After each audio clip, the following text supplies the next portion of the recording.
Give it just a minute. Welcome, everybody. We're so excited to have you join us tonight. We have some more wonderful affiliate leaders, and we can't wait to hear their story. So our mission statement: Helping Parents Heal is a nonprofit organization dedicated to assisting bereaved parents to become shining light parents by providing support and resources to aid in the healing process. We go a step beyond other groups by allowing the open discussion of spiritual experiences and evidence for the afterlife in a non-dogmatic way. Affiliate groups welcome everyone, regardless of religious or non-religious background, and allow for open dialogue. Attendance today at the Helping Parents Heal meeting is voluntary, and we are here for the benefit of learning from and sharing with other parents whose child has passed away. It is understood that our discussions are intended to be confidential and not designed to replace traditional therapy or spiritual counseling. However, these Zoom meetings are very healing to parents all over the world, and they are all posted on YouTube so that affiliate members who are not in our time zone can also watch. Helping Parents Heal offers a wide variety of speakers to allow parents to be informed about many possible ways to heal, to connect with their children, and to learn about the afterlife. The views expressed by our guests do not necessarily reflect those of Helping Parents Heal, and we ask that you take from their presentations whatever may benefit you personally. Welcome, everybody. Thanks for being here, and it's all yours, Mark. Thank you, and welcome everyone and those who are watching. It's an honor to lead these interviews with what we call shining light parents. And the definition of that is that in the beginning, when a child changes worlds, it's natural to have what are called lower energy emotions: pain, sadness, perhaps anger, blame, etc. No judgment on that, and the term lower energy just describes because these energies have been quantified. Well, over time, some parents find a way to become shining light parents, to focus more on higher energies of peace, joy, love, gratitude, etc., partly because they know that realms where their children are now inhabiting are more characterized by those higher energy emotions and ways of being. And they find that they can best perceive their child's living presence when they're living that way. Now, to learn more about that process, you can see article number 82 I wrote, and that's soulproof.com. Those are all free articles. And then also, if you're new to the quote bereaved parent journey, see article number 2, When a Child Changes Worlds. Now, part of the reason I'm honored is that it's my belief, and keep in mind, I've been studying afterlife topics for 50 years since I worked in hospitals as a youth. I was around a lot of dying people, including children. And so it's my belief now, based on a lot of evidence, that people who go through something like this, was pretty widely considered to be the toughest thing you can go through, are more evolved souls who volunteered out of love for the possibility this would happen. Why? Because they knew that although it broke their human heart, it could open their spiritual heart. It could help them awaken from spiritual amnesia and fulfill their high goals for coming here: learning, serving, growing, etc. So truly impressive.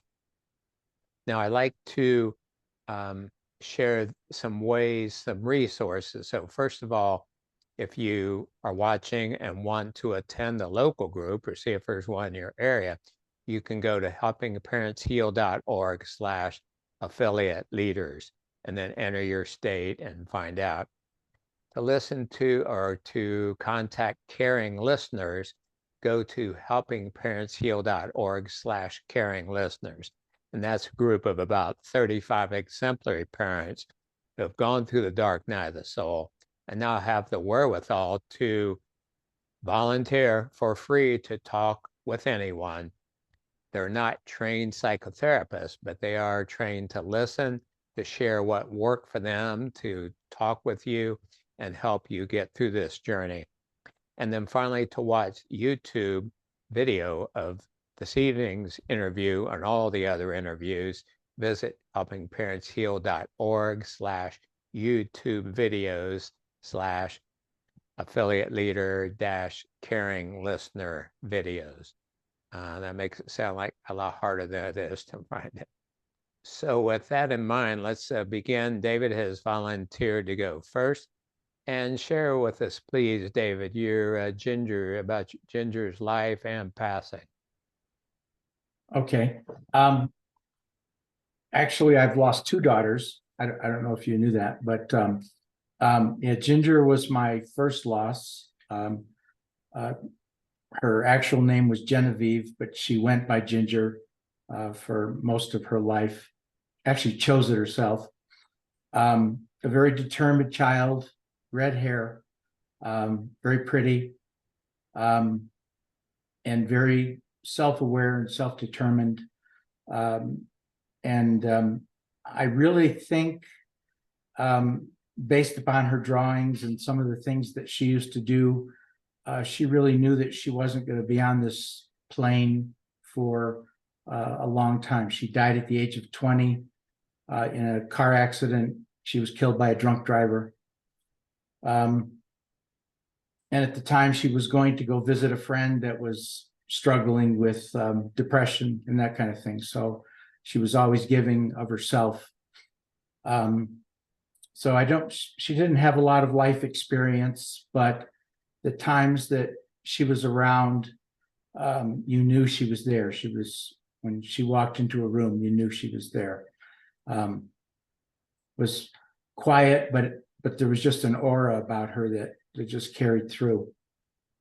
She was rather tall and slim, so she carried herself with an air of authority, I guess. Very sweet and always giving, but also had a very impish sense of humor. I remember the time when I had a beard for a while and I fell asleep on the couch, and she instigated a thing where she was sticking barrettes in my beard and just giggling, and I was pretending I was asleep after I woke up, because it was too much fun to just hear her giggle and clip these barrettes in my beard. So she liked to play tricks on me.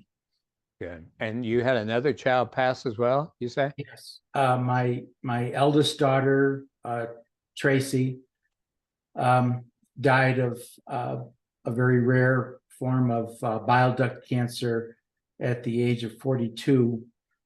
She left behind 3 young boys, and so we had to struggle for several years trying to help get them raised to the point where they could carry on themselves. So I've had both kinds of loss, the instant tragic loss, and watching your child die over an extended period of time from cancer. Yeah. So I guess I'm an expert. Yeah, and by the way, we make the distinction. I encourage people to change the language a bit, because your child didn't die, but her body did, and there was a huge difference, because it turns out the human body's much less than 1% of what they really are. So tell me, how did you discover Helping Parents Heal, and how did they help you at first? Well, I've been at this journey for quite a long time. Ginger died in 1999, so it's been, 24 years since she passed. And I actually was a member of the Compassionate Friends for a number of years, and was a leader, a chapter leader with them and actually a regional coordinator with them for a number of years. And then when Tracy got sick, I basically had to step down, because I was back in the grief process and actually struggling. And actually, she lived in Omaha, Nebraska, and I live in Colorado. So we actually kind of semi-moved there to help out with her boys while she was struggling with her disease. so I had to kind of step down, but they kept pushing me to, do a leadership role and that kind of thing. And I just couldn't do it. So, stepped away from it. And then, I actually was watching a movie, and it was actually one that Lynn starred in. Was just really intrigued by the movie of, I can't even remember the name of the movie right now. Can you fill me in, Lynn? Oh, it was Mom, Can You Hear Me? Was I think part of it or something like that. And I was just intrigued by it. And at the end of the movie, through the credits, I saw that Helping Parents Heal. So I got on the website and looked through it, and I was going to join the affiliate chapter here in Colorado, and there wasn't one. So I called up I'm struggling remembering names right now. It's okay. I called up the boss lady. Elizabeth or Irene. Elizabeth, Yeah. yes. Yeah. I called up Elizabeth and said, there's not a chapter here in Colorado. I'd like to start one, and here's what I have to offer. Nice. And so that's how I became a chapter leader or a affiliate leader. Nice. And tell me, so what do you consider to be strengths of your group and yourself as a leader, David? Experience, I guess, having gone through two types of struggles, both, as I say, both the immediate and the shock of losing a child instantly, and then watching one struggle through cancer. Sure. Gave you a different perspective of both. The ability to listen, I think, is my biggest one. We have right now a little over 100 people signed up in the Colorado area, and I do all my I do all of my meetings through Zoom, because I do have people that log on through all over the state, and especially this time of year with the winters that we have here in Colorado, and trying to attend a meeting coming down from the mountains and that kind of thing. I thought that was the safest approach. Sure. We have had a couple of get-togethers, but not many. So that's actually a weakness. I think I need to find a way to pull the group tighter together through having more in-person meetings. Okay. So what have you learned over the years with both girls about how you can best sense their presence? I still struggle with that. I won't say that I'm very good at it. My wife is much more in tune with them. Actually, it was very much a mind-bending experience when I first went to a psychic, and throughout my life, I'm a Vietnam veteran, so I've experienced a lot of different crazy things in life, and and always struggled with my belief system from the time that I was a child, to the point where I stood in the corner of a lot of rooms because I wasn't listening, and I was asking questions that nobody could answer or wasn't willing to answer. And and being when I was in the military, I was stationed in a lot of places in the world, and came across a variety of different religions and that kind of thing, and really pulled from them the different parts that I felt made sense to me.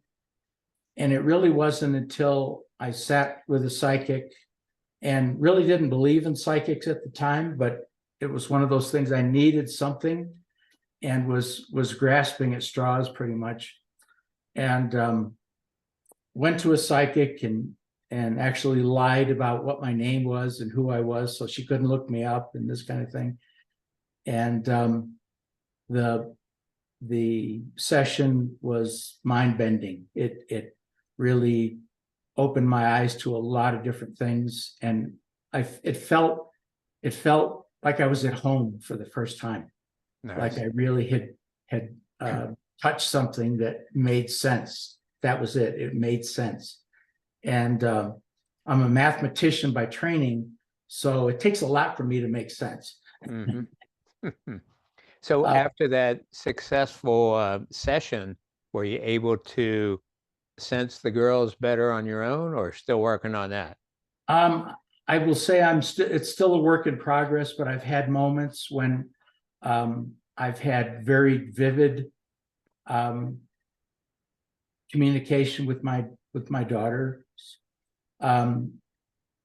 I'll give you an instance. I had a dream, and I'm colorblind, and I only see about 4 different colors. And in this dream, I saw Ginger, and she was standing in my kitchen, and we were talking, and she was in a rainbow, and I was seeing colors that I've never experienced in my waking life. Nice. And I all of a sudden I said to her, "But Ginger, you're dead." She got this big she got this big grin on her face, and she said, "Not anymore." Yeah, good, good. Thank you for that. And that brings up a couple points.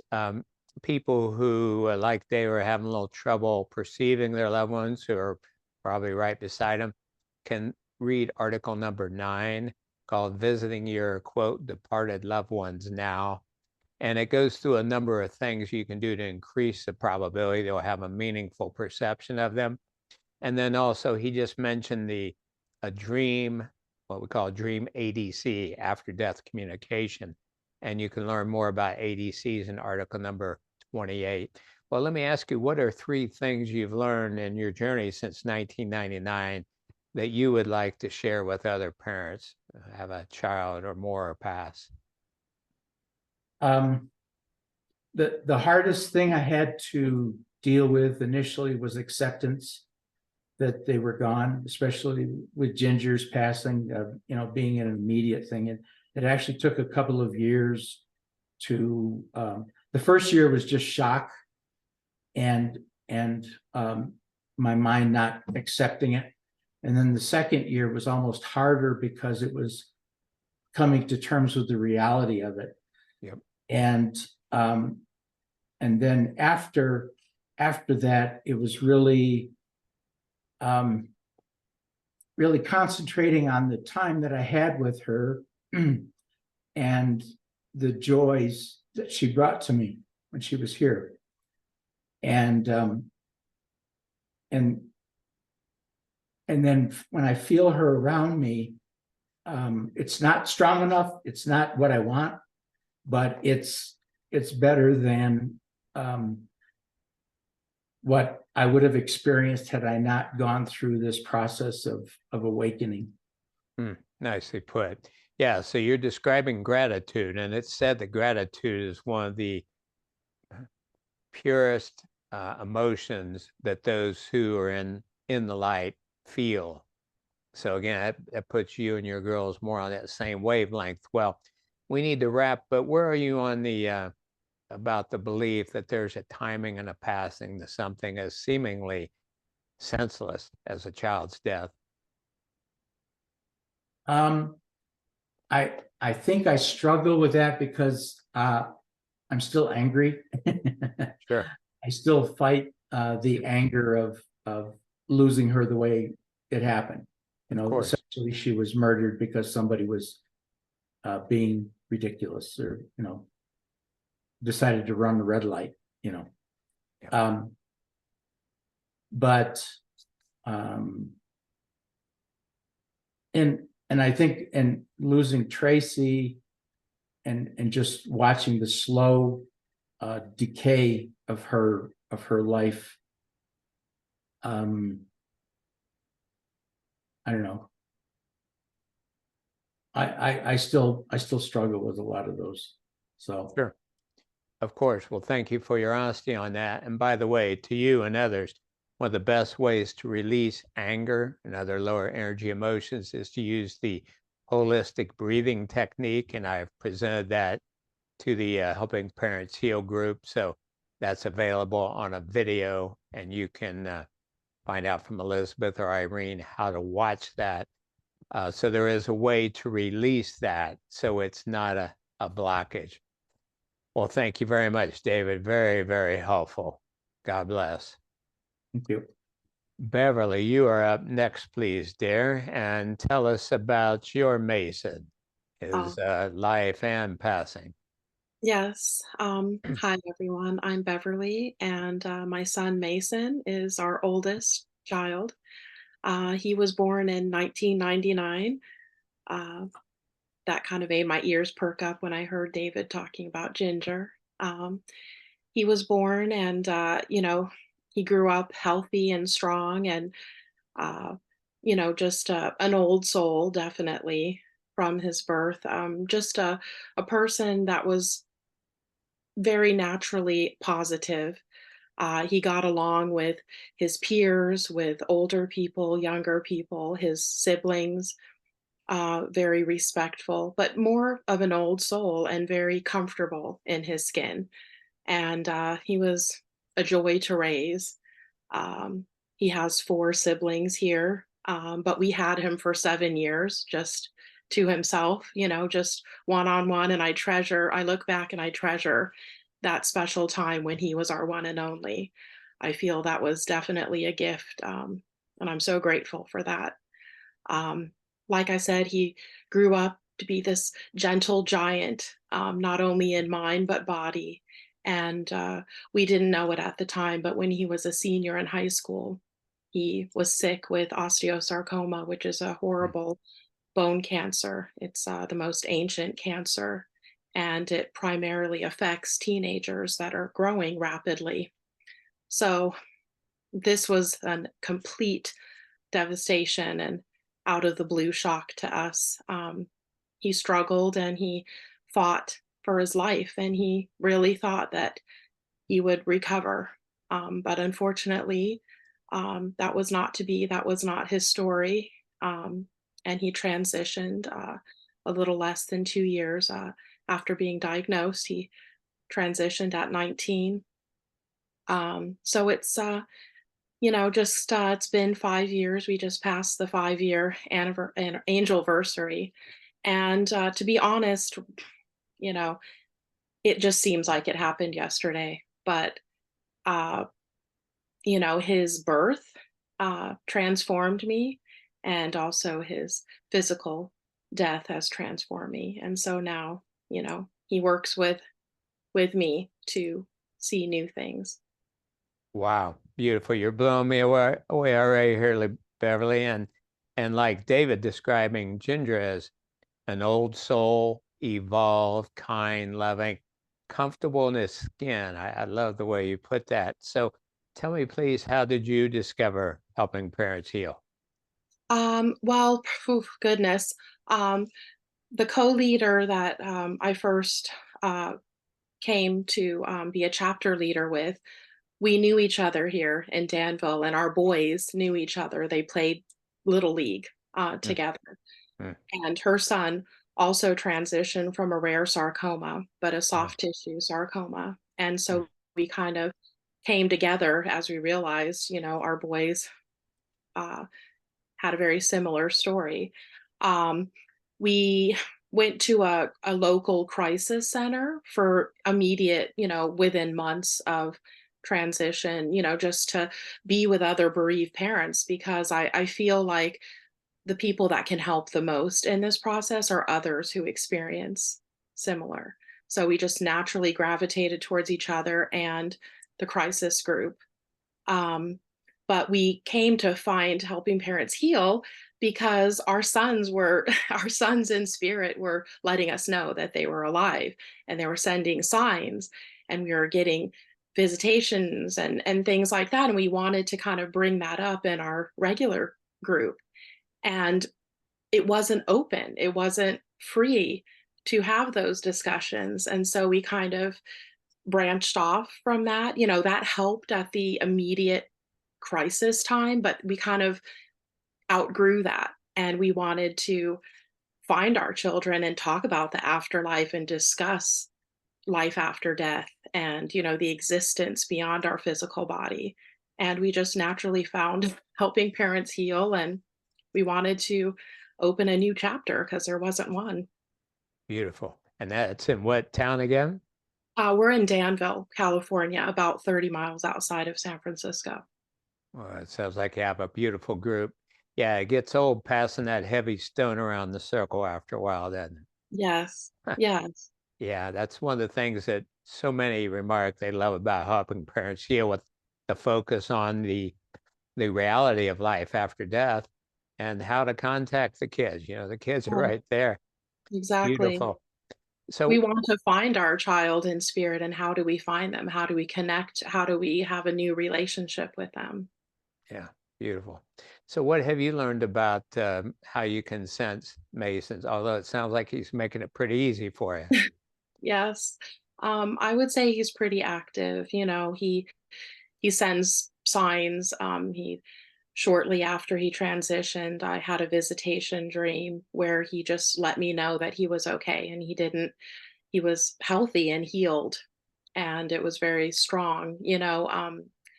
I think when you have really strong signs, however they come to you, you just trust your intuition, and you'll know if it's something more than wishful thinking. Hmm.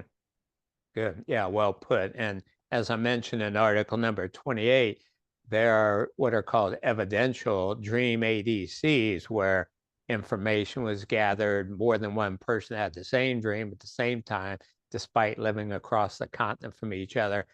So we have good clinical evidence that these visits can be more than wishful thinking. Uh, so any other tips you can share about how to detect children's living presence? I just think that parents should just trust that the love and the bond that they have with their child is eternal, and it doesn't end when their physical body transitions. So that if you place your belief that they are alive in energy, they're alive in spirit, then the love continues, and it can continue, and it doesn't dissolve and it doesn't disappear. So if a parent is open to that and believes in that, I think our children will definitely come to us in ways over and over where you just can't deny that they're there. Powerful. Wow. So, what are three things you've learned that you would like to pass on to other parents? Um, I think in this journey, definitely reach out to help. Somehow I just instinctively knew that after Mason transition, that my way of healing would be to help and to be of service to other parents. Even if as a parent, I didn't want to be in the cancer club, I didn't want to be in the bereaved parent club. It doesn't matter. I am, and what can I do with the worst that has happened? How do I make it better? So, if you have that intimate knowledge and experience, you can help heal others by connecting with them and letting them know that they're not alone. Good. What else? Um, about how do we with their living. Oh, no, what else you'd like to share with parents that you've learned? I've just learned that they can't, don't cocoon yourself for too long. Sometimes we do have to self protect and withdraw to a degree, but to move forward, I think that we have to reach out to others. And I think our children in spirit guide us and also guide us to find each other, uh, other members in the group. I just trust that parents will come, children will, they're working and we're working, and it'll come when it's meant to. Yeah, beautiful. So, what are your beliefs or knowing about there being a timing, a meaning behind something as seemingly horrible as a child's passing? I don't believe in accidents. I don't believe, I believe that we have a plan, and there's a greater masterpiece going on, that maybe in our human bodies we're not able to see completely, maybe just a small piece of it. But I don't believe in accidents. I believe that our children's lives have a purpose. I believe our lives have a purpose, and we're intertwined, and there's a bigger picture that we can try to understand as much as we can from our perspective in our body. Hmm. Well, your group attendees are lucky because I can feel your presence as well as appreciate your well-spoken words. Well done. Thank you. Thank you. Christiane, you are up, dear. Tell us about David's life and passing, please. David is the youngest and only son of my 2 children. And David's passions were playing basketball, his family, scouting. My husband passed away when David was 6, and David took on the role of being the only man in the house. He would help me with the lawn, chores around the house, and was my love bug, always loving on me, and super smart, wicked sense of humor, and wanted to become a pediatrician. David, just like Mason, was diagnosed with pediatric osteosarcoma just before he turned 14, and passed away just 6 years ago. It was actually November 30th of 2017, at the age of 18. So I think we're now on the next question. Yeah, but I just don't want that love bug to pass by too quickly. What a great way to put it. Sounds like another evolved one. Beautiful. Yeah, how'd you discover Helping Parents Heal, and how'd they help you initially? So I used to live in Arizona, and my former grief counselor, Sandy Howlett, who was part of a program called New Song, mentioned to me that there's a group called Helping Parents Heal, and that they were having their first conference. And this was, the conference was the one in April of 2018. And I, unlike when my husband passed away, when David transitioned, it was extremely important for me that one, I actually sit with the grief and really allow myself to go through it. And then 2, to learn whatever I was meant to learn from this experience, because I do not wish to come back in another life and experience this again. And so I, like probably many, I know David had mentioned Compassionate Friends, did the circuit, the grief circuit, where I tried different grief groups. And again, thanks to my former grief counselor, found out about Helping Parents Heal, and I actually attended an affiliate group that's in Washington, D.C. Before coming to the conference. But I would say that the conference really is what helped me in so many ways, because there was, keep in mind, this was a little over 3 months after David transitioned, and there was so much positive energy at the conference, and I was just blown away by it, blown away by the speakers that were there, and so then actually felt inclined to start my own affiliate group, because it was just, more convenient rather than having to travel into the city. So Good job. Kudos. So tell us a bit about your group, and what do you consider to be the group's strengths? So I actually started 2 groups. One is the local group here in Maryland, and then I actually started an online one that was supposed to be for osteosarcoma and other cancers. And that was part of also another nonprofit, MIB. I would say that my strengths in the group are, one, it's really important for me that There's a positive space that everybody feels comfortable in sharing if they want to share. And just really setting that stage of, though none of us are trained therapists, that we are mindful of just good practice rules for having a group like this, where you have very different individuals at different stages in their journey, and so forth. Mhm. And I also really want people to try different things that may help them or open them up more to this entire experience that we're all going through. Sounds excellent. So what have you learned over time about how you can best sense David's presence? I mean, needless to say, if I'm feeling sad and my energy is low, I struggle. I have found journaling is really helpful for me to connect with David.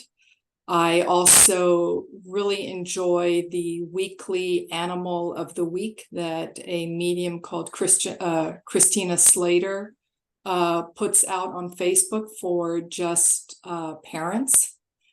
Though it's, minuscule in the sense of time, when I do get one of those signs, it's a moment where I feel, joy and connection. And so that is really nice to have that. Mhm.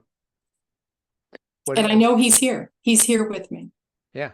So what else have you learned you can pass on that increases the chance you perceive him?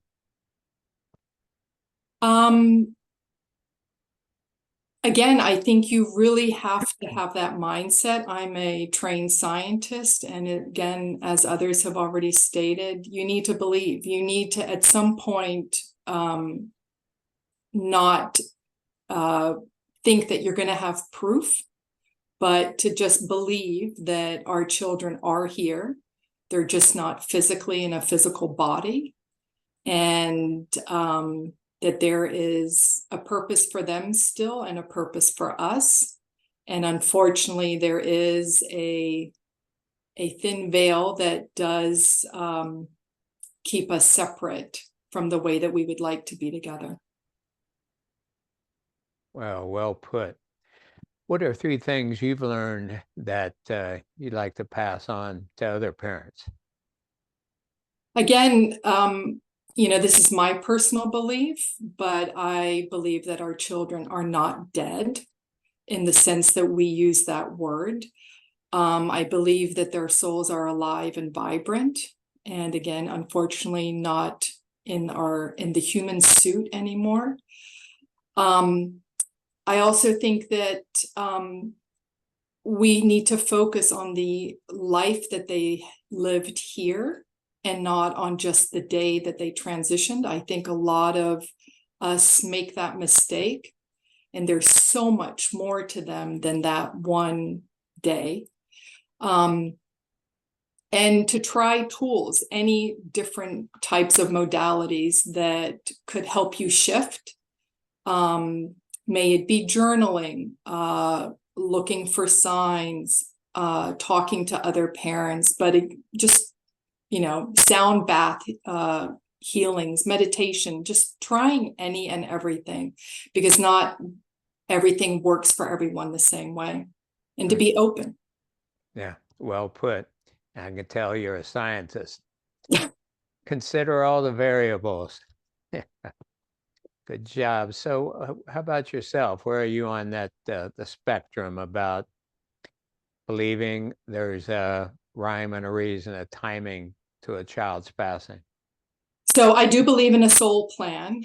I have a ton of books that I voraciously was reading, I would say the first 6 months or year, when I wasn't, just in utter despair. I have put that aside, and am not finding the need to do all of this reading and making myself believe, because I do simply believe that in a soul plan. I believe that my husband had to pass when he did. It gives me great comfort knowing that our son is with him.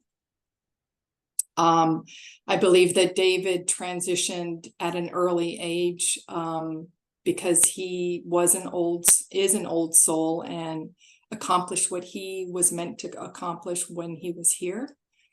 Unlike some parents, I really do my best not to focus on the cancer that he had and feeling the need. And this is in many ways very hard for me because I am actually a cancer geneticist, to focus on, oh my gosh, we need to do something to change osteosarcoma, etc.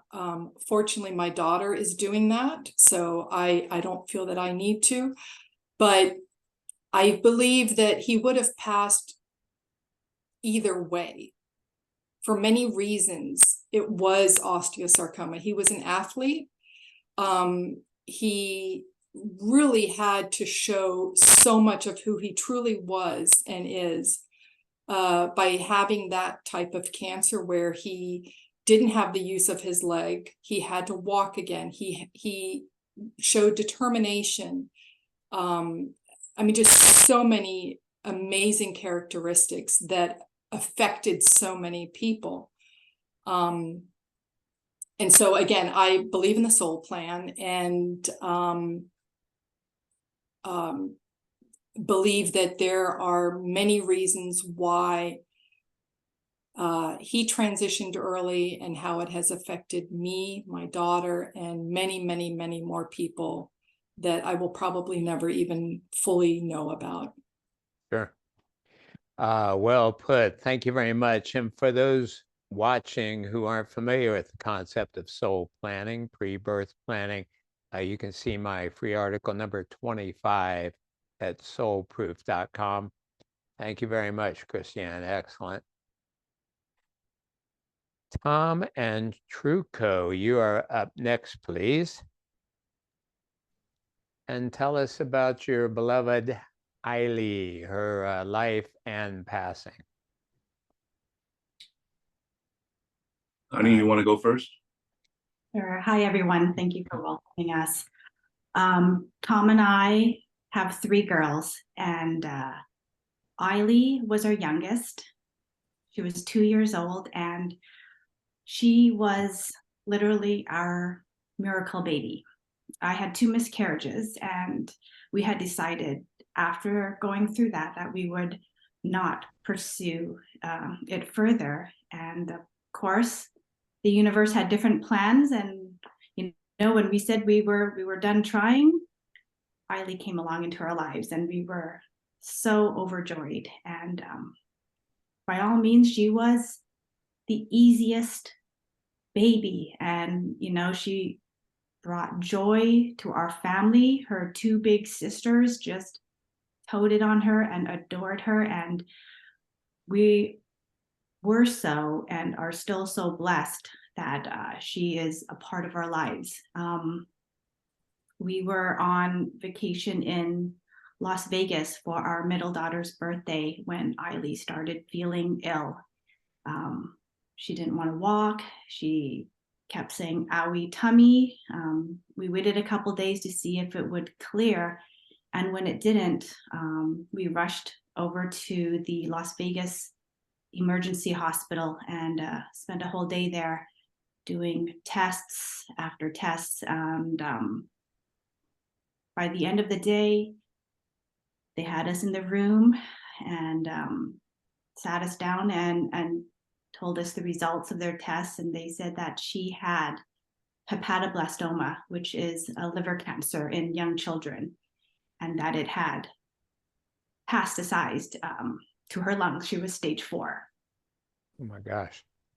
So 4 of the 5 children we talked about this evening with cancer, and all of them with signs of being highly evolved, you know, special kids. So I just want to point that out. Interesting how those themes run in groups. So anything else so she passed at what age? She was 2 years old. She passed 2 weeks shy of her third birthday. Mm. She was in surgery for her liver resection, and something happened in the OR, and she didn't make it Well, she made it. She just didn't make it on Earth. physically. Yeah. Yeah. I always get the sense when something like that happens, and especially you say, such a special child, and her sisters loved her so much. I'm just like, wow, we maybe someday we'll all get that evolved, and impressive to focus on gratitude for having her for almost 3 years. Tom, anything else you'd like to share about Eileen? I'll just say a couple of things, like what Truco said. Eileen was unique. Because she was 2 and she was just shy of her third birthday, we've heard of things like the terrible twos, and we have, 2 other daughters. We just didn't experience that with Eileen. Like my wife said, she was just an exceptionally happy baby, and we're so grateful for, the physical time that we got to spend with her. But our relationship and our journey with Eileen has continued. And so, just in a different way. And she's really been helping us truly change the world. There are so many examples that we don't even know where to start. Well, but let's don't go there yet. You're a couple questions ahead of me. So right. how did you two learn about helping parents heal, and how did they help you at first? Honey, do you want to take this Yeah. question? There was a couple of things that led us to HPH. One of them was just a very interesting story. It had to do with Sandra Champlain and her podcast. And long story short, every day I would commute to work, and during my commute, I would ask my car, Siri, to play me the news. And on this particular day, shortly after Eileen transitioned, I did the same thing that I've always done for years. I asked Siri to play me the news. But instead of playing the news, Siri popped up on the screen of my car a whole sign that says "We Don't Die," which is Sandra Champlain's podcast. Right. Now, this is interesting because I didn't even know I had the podcast app. I've never listened to a podcast in my phone or in my car, and it went to a very specific, recording, and it had to do with the interview of Elizabeth for helping parents heal. So that was a very unique sort of random thing that popped up in my car. And then we got a list of support groups through the hospital. And we actually chose HPH out of convenience because it was closest to our house. And we thought if we didn't like it, we can just leave. We were really early in our grief journey, but we've never left. There was an instant connection when we joined in person. And now we have the privilege of helping to lead that chapter in San Francisco. Wow, what a great story. Yeah, these kids are so adept at altering electronics. It's never ceases to be fascinating. So tell us about your group, please, and what do you consider to be the strengths of it, either one or both of you. And you can go first. Sure. So our group, Tom and I, are co-leaders along with Beverly, who had just previously spoken here.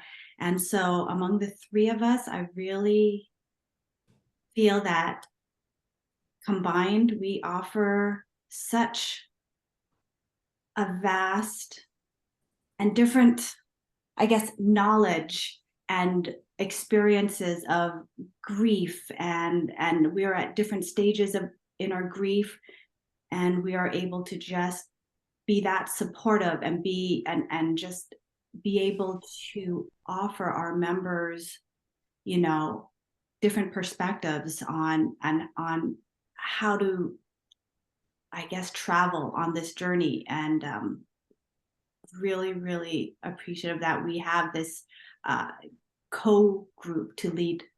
And Yeah.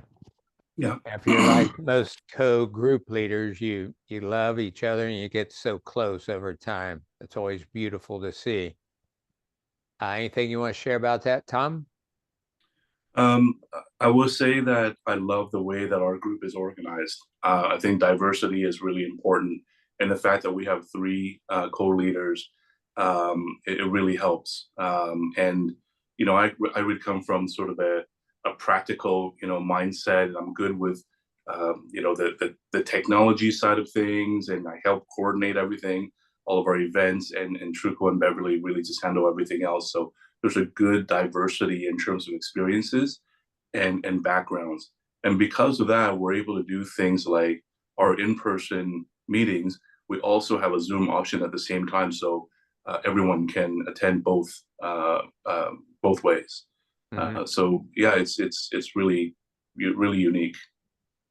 Excellent. And to have females and a male, about 90% of the group leaders are females. So bravo to you, David, for being part of that.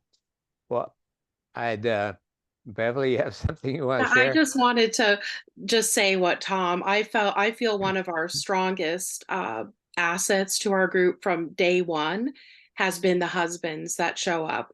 We literally have always had the dads as well as the grandparents, and it's not just a women only, and it's really special and it's very unique. And we always comment about that because a lot of grief groups are mainly with women, and the dads have always come to ours. So I'm very thankful for that. But definitely, sorry, our kids, bring us all in. And also today, I don't know how you and Lynn pick the affiliate leaders to meet, but I also believe that that's not random because we have so much in connection with our children, with osteosarcoma, with cancer. I mean, 5 kids under 19 in a million get diagnosed. So for us to, well, that's why I mentioned it last week. I think we had 5 of the 6 passed by suicide and or overdose. So yeah, that was the theme of that evening, I guess. Yeah. All right, so back to Truco and Tom. What have you learned about sensing Eileen's presence? How does that work for you?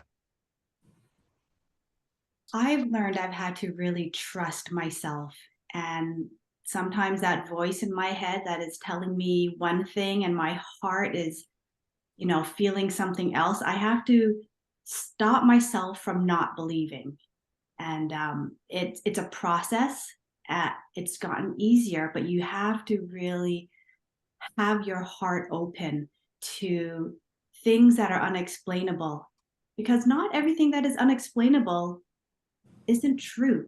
So I have to keep myself open. And another thing is that because each of us, we're all so different in how we receive the signs. I am very different than how my husband receives the sign.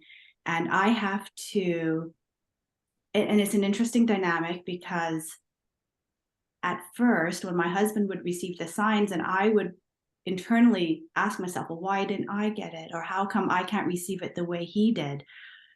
And I'm learning to put that aside and trust myself in believing that the way I receive my signs is the way it's supposed to be.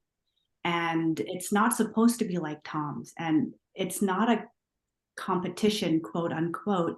It's just the way it is. And I've learned to really embrace that. And another thing I'd like to say is that, in the very early stages of grief, I watched so many of the HPH recordings on YouTube, and that was a lifesaver. And learning about all the ways that our children are there, how they communicate with us, and expanding my knowledge on that. And from that, then I was kind of able to curate how all of that could work for me, and how, one thing can resonate, another thing may not resonate, but I have to kind of curate it and create my own, I don't know, book of how I can receive it and what works for me, and work with Eiley on her end too. And because of that, I've been very fortunate to receive some pretty amazing signs that even I can't talk myself out of. Mm-hmm. Well put. Tom, what would you like to add about that, please? I think it's a really interesting dynamic because, like Truco said in the beginning, I've been very fortunate. I started connecting with Eiley right away, and I've been getting really, really strong signs and communications from her. And it was difficult when Truco wasn't getting it. But what we've learned is that there is no one size fits all, right? Like everybody is unique, and signs like things like pennies or feathers, that's just one way of communicating. And so there's so many different ways they can communicate with us, and everybody is unique. So don't one of the things I would say is don't get too fixated on, oh well, this person got that sign, how come I'm not getting it? Well, that sign may not be relevant to you.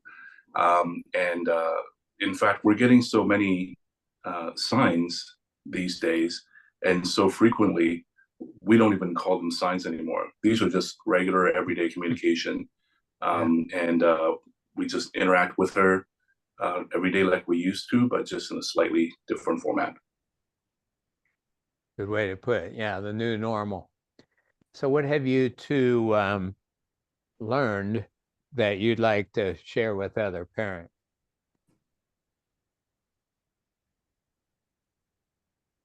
Three things, for example. What have I learned? I would say I would want other parents to know that a relationship with your child who has transitioned is possible. You just have to find new ways to communicate with them. And what we've done in our family is to incorporate Eiley in everything we do every day. And, we have two other girls. And so being able to say Eiley's name freely and talk to her and not, feel weird about it. It's just a normal thing with our family. And having that relationship includes moving forward and creating new memories with her. And so that's what we still continue to do when, we have events, holidays are coming up, vacations with the kids. We include Eiley, and we know that she is experiencing that with us. And because of that, we are creating and continuing to create more memories as a family. Beautiful. Just a quick comment on that. And that is so good for her sisters as well. Sometimes siblings kind of get left out of the equation. So excellent to do that. What else have you learned that you'd like to share with other parents? I can jump in. I think one of the things that Truco said is very, very important that we've learned is that your relationship continues, and therefore you can create new memories with your children. You don't always have to just refer back to the previous ones. So we do include Eiley in everything we do. She does get birthday gifts and Christmas presents, and when those are left unopened for a while, we donate them down the road. But there is a purpose. And if you have an instinct, or if you have an idea, or maybe even if it's just your imagination, I would say just go with it.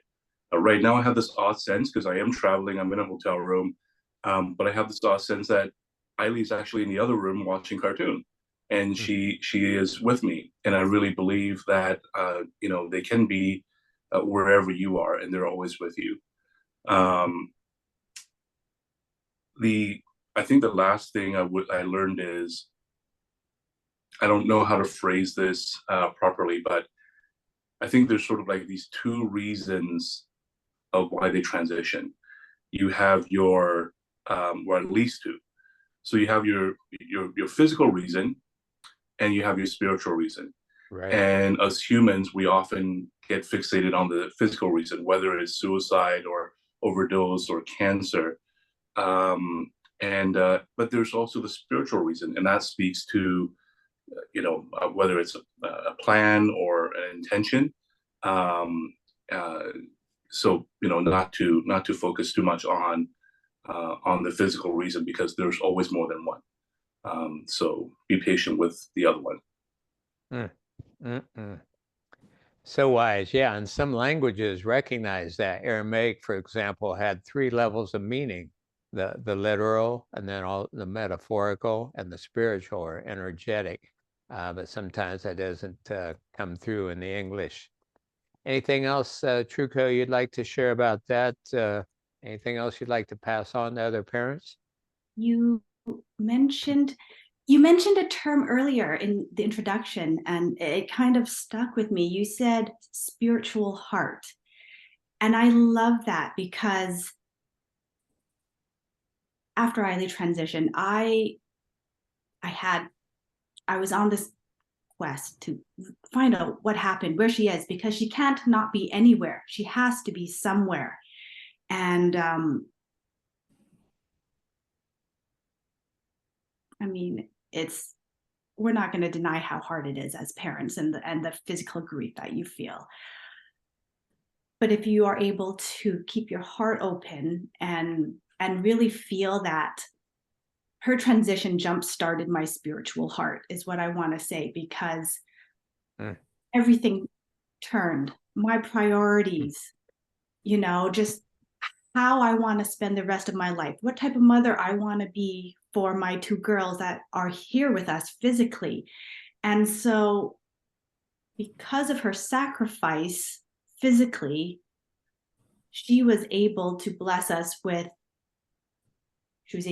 me with the knowing of how to focus my time here on earth in the physical, and to make it meaningful, and to really shift my perspective and help others, not be selfish and lead a life of just me. I want this, I want that. But how can I serve? What is this greater purpose that I can, connect with and help other parents, and just be proud of the legacy that I can lead because of her. Oh my, here we go. Those who are transcribing the best of the book, make sure you get that one. Her transition jump-started my spiritual heart. That was because of you. Thank you, Mark. That was a beautiful term. Wow. Woohoo, that's a good one. All right, well, we need to close here, but share with me, please, your belief about there being a timing and a meaning behind Eileen's passing. You should take this one, Tom. Yeah, sure. For my daughter Eileen, I've come to the understanding that she would have transitioned around that time for one reason or another, and give or take a few months.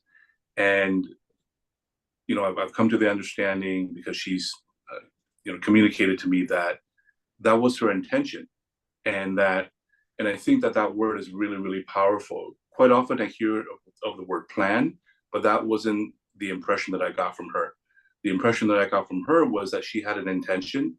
She didn't intend on staying here physically very long, but because there is so much free will, that's part of our experience here. There's so much free will, plans can change. So that's what we've come to know, is that in and around that time, for one reason or another, she would have transitioned.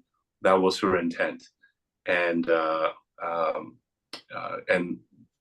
purpose of her transition, we also know that intent.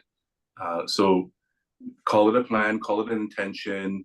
That's what we've come to know, and there is a purpose behind it. Anything else on that, Truco?